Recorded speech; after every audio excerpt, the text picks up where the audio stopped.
पन्हाळा तालुक्यातील माले इथल्या गट क्रमांक 1420 मधील 1 गुंठा रिकाम्या जागेवर मंदिर, क्रीडांगण, पाण्याची टाकी किंवा उद्यानासाठी राखीव ठेवलेल्या जागेवर गावातील विठ्ठल तुकाराम गुरव यांनी अतिक्रमण केल्याचा दावा महादेव पाटील, कृष्णात पाटील, राहुल पाटील यांनी केलाय.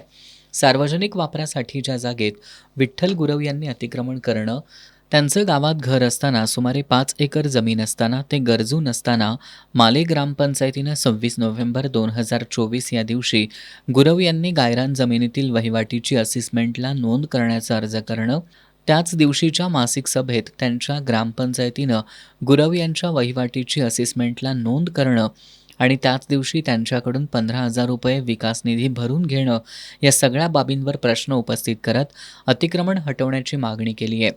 ज्या तत्परतेनं गुरव यांच्या अतिक्रमणाची असेसमेंटला नोंद करण्यात आली आहे, त्यावरून ग्रामपंचायतच महाराष्ट्र शासनाची जमीन गुरव यांना उपलब्ध करून देत गावाचं कोणतं हित साधतीये, असा सवाल ग्रामस्थांमधून उपस्थित होतोय.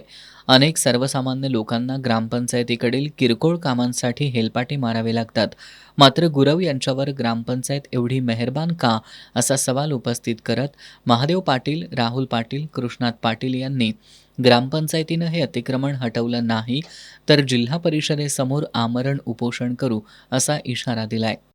वडाच्या माळाला जी शासकीय जागा आहे, प्लॉट पाडून राहिलेली, म्हणजे सार्वजनिक कामासाठी ठेवलेलं आहे, उद्या मंदिर बांधाय किंवा टाकी बांधायला, त्या जागेवर गावातील एक व्यक्ती अतिक्रमण केलंय. आणि अतिक्रमण असं आहे की त्याला गावात घर आहे 3,000 स्क्वेअर फूट, रानात 4-5 एकर जमीन आहे असताना ग्रामपंचायत सरपंच आणि ग्रामपंचायत काही सदस्य त्याच्या पाठीशी राहून त्याचं अतिक्रमण करायसाठी आट्टापिट्टा करतात. त्यानं अर्ज दिला 26/11ला, 26/11ला ठराव केलाय आणि 26/11ला विकास निधीची पावती केली आहे. एका दिवसात एका माणसाला ग्रामपंचायत काय देऊ शकतात. एखाद्या सर्वसामान्य माणसाला जर एखादी पावती पाहिजे असले किंवा दाखला पाहिजे तर त्याला 8-8 दिवस मिळत नाही. आणि ह्या व्यक्तीसाठी एका दिवसात तिन्ही गोष्टी कशा काय घडल्या, याचा न्याय मिळावा. नाही जर न्याय देणार नसेल ग्रामपंचायत किंवा शासन, तर आम्ही 10 जूनला जिल्हा परिषदेच्या दारात आम्ही आमरण उपोषण बसणार आहे.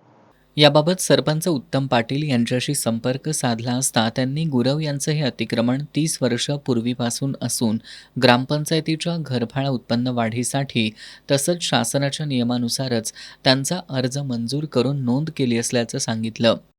त्या गायरांमध्ये जे बांधकाम होतं त्या ह्याच्यासाठी त्यांनी ते पुन्हा नवीन बांधकाम व्हावं म्हणून काय पडझड झालेली शेड असेल किंवा त्या ह्याच्यासाठी बांधकाम असेल, हे त्यांनी ते दुरुस्तीसाठी पुन्हा काढलं. पण ह्यांचा उद्देश एवढाच होता की जे काही त्यांनी हेतुपुरस्कृत आम्ही काल 24 तारखेला त्यांचा अर्ज आला आणि 25 तारखेला आम्ही अर्ज मंजूर केला. तर ज्या वेळेला त्यांचा घरपाळा असेल किंवा पाणीपट्टी असेल किंवा तिथला रेव्हेन्यू असेल, ह्या गायरांमध्ये ज्यांची तिथं अतिक्रमण झालेलं आहे त्यांचं ॲफिडेव्हिट घालून आम्ही ते कायमस्वरूपी न करता शासकीय अटीस पात्र राहून असे ॲफिडेव्हिट घेऊन त्यांनी ते हे केलेलं आहे. आम्ही तो घरपाळा उत्पन्न वाढीसाठी आमच्या ग्रामपंचायतला घेतलेला आहे. पण त्यांचं जे हेतू होता की बाबा ते 24 तारखेला अर्ज आला आणि 25 तारखेला त्याची नोंद घातली, तर योगायोगाच्या गोष्टी की 25 तारखेला मासिक मीटिंग होती म्हणून त्या अनुषंगाने तिथं नोंद झाली आणि त्या पद्धतीने ती कायमस्वरूपी तसं नोंद घालून घेण्यात आली. या अतिक्रमणाच्या अनुषंगानं ग्रामपंचायतीची भूमिका संशयास्पद असल्याचा आरोप करत अतिक्रमण हटवण्याची मागणी करत तक्रारदारांनी तहसीलदार, गटविकास अधिकारी, प्रांताधिकारी, जिल्हा परिषदेचे मुख्य कार्यकारी अधिकारी आणि जिल्हाधिकाऱ्यांकडे दाद मागितली आहे. यावर सकारात्मक निर्णय झाला नाही तर त्यांनी जिल्हा परिषदेसमोर आमरण उपोषण करण्याचा इशारा दिलाय.